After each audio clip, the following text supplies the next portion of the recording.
no conocen y deberían conocer. Cuando se derrumba el régimen de Fujimori y Montesinos, uno de los problemas más serios que había que enfrentar es el de los medios de comunicación, de los canales de televisión en general, pero en particular de América Televisión y de Panamericana, pero sobre todo de América Televisión, que era el canal más importante de lejos del país. Estos canales de televisión o sus directivos habían cedido a la presión y se habían sometido a la campaña de la reelección de Alberto Fujimori y habían recibido dinero por eso. Algunos lo que proponían era una salida muy simple, que los directivos de estos medios habían violado su compromiso en la gestión de lo que era finalmente un bien público y que estos medios debían revertir al Estado y sus licencias debían ser sometidas a licitación pública. Bueno, eso no ocurrió. Se decidió que no. Los procuradores en esa época, y esto fue aceptado por la Fiscalía y judicializado, reclamaron entonces que se plantee que estos medios eran terceros civilmente responsables. Que estos medios eran terceros civilmente responsables. ¿Esto qué quiere decir?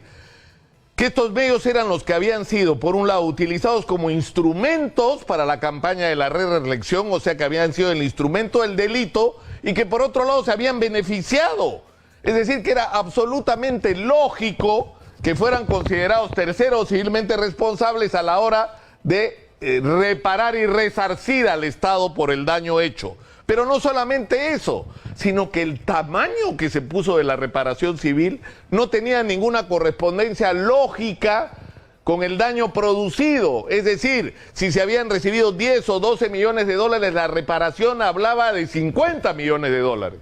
Es decir, una cifra muy por encima de lo que podría considerarse un resarcimiento razonable.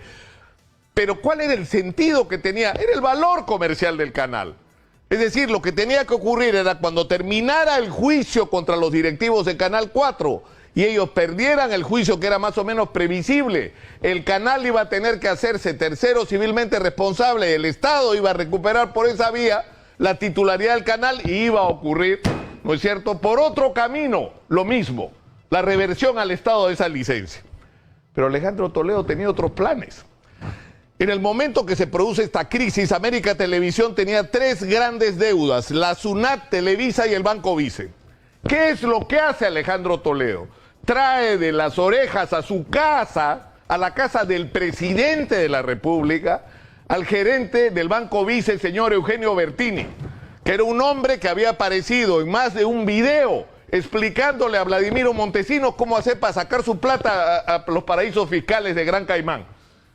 Es más, le puso un operador para que realizara estos procedimientos.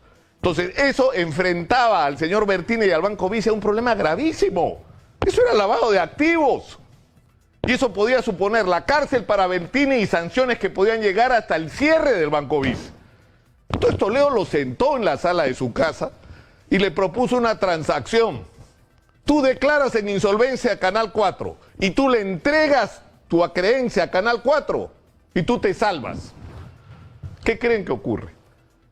El Banco Vice solicita la insolvencia de Canal 4, ¿no es cierto?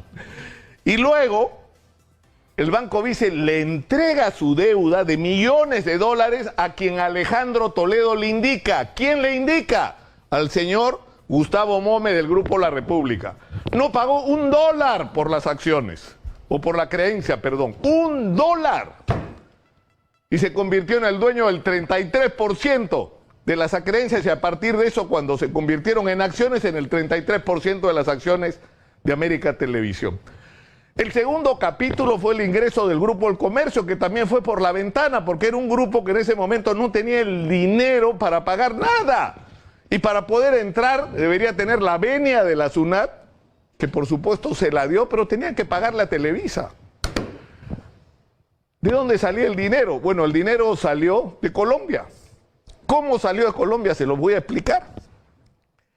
El Grupo Santo Domingo, dueño de la cervecería Bavaria, había comprado acciones del Grupo Bacus. Y se había armado un tole-tole porque los accionistas minoritarios y el Grupo Polar, que también quería entrar en esta operación, denunciaban el hecho de que no se había respetado el procedimiento que manda la ley, de que si se va a vender una acción se le tiene que ofrecer a los otros accionistas de manera prioritaria, y eso no se hizo. El procedimiento terminó ¿dónde? En CONACEF. Y por supuesto ocurrió lo mismo con el Banco Vice.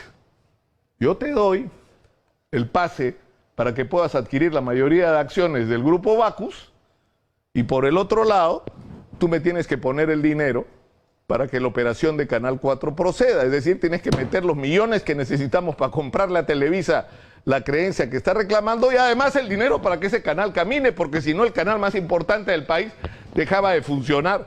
Y así ocurrió. Esto fue una operación increíble, pero lo más increíble es que tiene, es decir, nombres y apellidos. ¿Quién estaba en Indecopi en el momento que se declara la insolvencia, que además la hacen de una manera grotesca? O sea, el Canal 4 le debía un mundo de plata al Banco Vice, y para declarar la insolvencia usan un pagaré falso.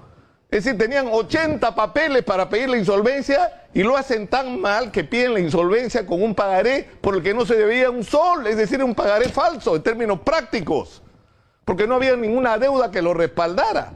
Pero ¿quién estaba en Indecopi permitiendo esas irregularidades? Un señor que se llamaba o se llama César Almeida, hombre de estrechísima confianza de Alejandro Toledo, y que por Alejandro Toledo terminó en la cárcel. Pero fíjense lo que son los milagros. Cuando se está discutiendo el tema de la cervecería Bacus y el Grupo Santo Domingo, ¿quién está en la CONACEF que debe resolver? ¡Milagro! El señor César Almeida, que pasa de Indecopi cuando termina el primer capítulo y se traslada luego a CONACEF para terminar el segundo. Es conseguir la inyección de dinero para que Canal 4 pueda funcionar. Toda la operación ha sido vergonzosa, toda la operación ha sido brutal, con la idea esa de que yo tengo poder y dinero y hago lo que quiero. Así se ha manejado el asunto.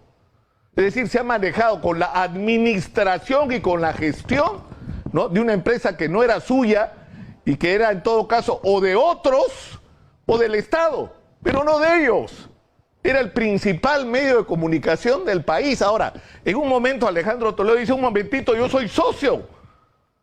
Si yo he armado esta operación, yo tengo derecho a estar ahí. ¿Sabes cuál fue la respuesta? ¿Han visto ustedes la campaña contra Chávarri y el Grupo del Comercio?